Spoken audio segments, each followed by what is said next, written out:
All right. Put your hands together for Luanne. Thank you.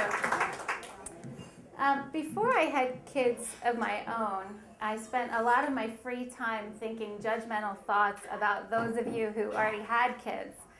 And I was making lists of things in my head that I was never going to do when I became a parent. I was never going to pick up a baby and smell its diaper to see if it needed to be changed. I was never going to use cutesy words like shoesies or drink your milky. And I was not going to have one of those babies who went around with a pacifier in its mouth all the time, looking like the Marlboro Man. And there are a lot more, but the one that came back to bite me first was the pacifier thing, because by the time my daughter was about 48 hours old, I was begging her to use a pacifier, but she wanted nothing to do with it. I kept sticking it in her mouth, she would spit it back out. I would stick it in, she would spit it back out. And I was pleading with her, like, all the other babies are doing it, just try it. And I sent my husband to the store to buy every make and model, because they come in all different shapes and sizes. And we must have spent $80 on pacifiers. We came home and we're trying them, and finally we found one brand in one color that she liked. And she got attached to it, and it did save our lives.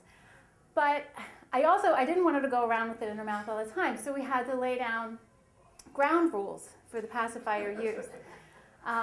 And I remember the first time I went out by myself and left my husband alone with the baby. I don't remember where I was going, but I remember I showered and I was dressed up. It was probably like Acme or something like that. And I remember reviewing the ground rules with my husband. We only use the pacifier at nap time and bedtime, or if she's having a major freak out and you've tried everything else that you could do. And he was like, all right, I got it. And I left, and I forgot something, and I came back in, and my husband's opening a beer, and my daughter is like sucking away on the pacifier like Maggie Simpson. And I was like, hey, come on, and he's like, the Eagles were on. So she became addicted to the pacifier, mostly just for napping and bedtime. And I violated rule number 2 because I don't know why this is, but you can't just call it a pacifier. It has to have some dumb name.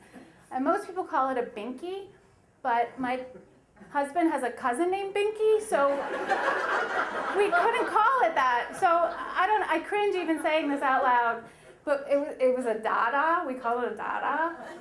So my daughter is just completely addicted to the dada for nap time and bedtime, and it's like we're packing for a trip, and what you bring is your driver's license, a credit card, and the dada, because if you don't have it, no one's going to sleep at nap time or at nighttime. But a couple years go by, and you do start to worry about things. You worry that they're going to get buck teeth, or that they're just getting too old for it, and it's time to take the dada away. So I spent all this time looking on the internet. There are message boards with all these ideas on what to do to get rid of pacifiers. You could probably have a story slam and have the theme be what you did to get rid of your kid's pacifier, because people have pacifier fairies come in and take them away, and people package them up and they mail them away to kids in need of pacifiers, and you have these exchange programs where they get lots and lots of presents in return for the pacifier. So I'm researching this, and I can't figure the right thing out for us. She just had a baby brother. She just lost her crib. It seems like all this change for my poor little kid. And finally, she comes down from her nap one day, and she's got the pacifier in her mouth, the one pacifier she's had for 2 years. And I see it in the daylight, and it's basically like a mold lollipop that she's been sucking on for 2 years. And that's it. I decided we've got to get rid of it right then and there. So I resort to the most insulting thing you can say to a little kid is to call them little. They really don't like to hear that, at least my kids don't.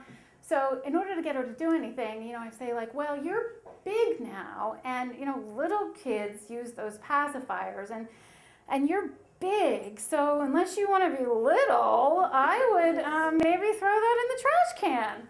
And so I keep saying this, and finally she's like, all right, I don't want to be little. I don't want to be known as anything but little. So she throws the dada in the trash can. I'm like, great.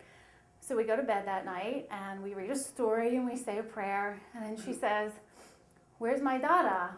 And I go, you threw in the trash. As if I had nothing to do with it. And she didn't have the words to express the way she was feeling, but I could tell she kind of wanted to say, like, oh, I hate myself, like, stupid, stupid. And maybe it was evil, maybe it was genius, but we never turned back, and she never asked for it again. Thank you.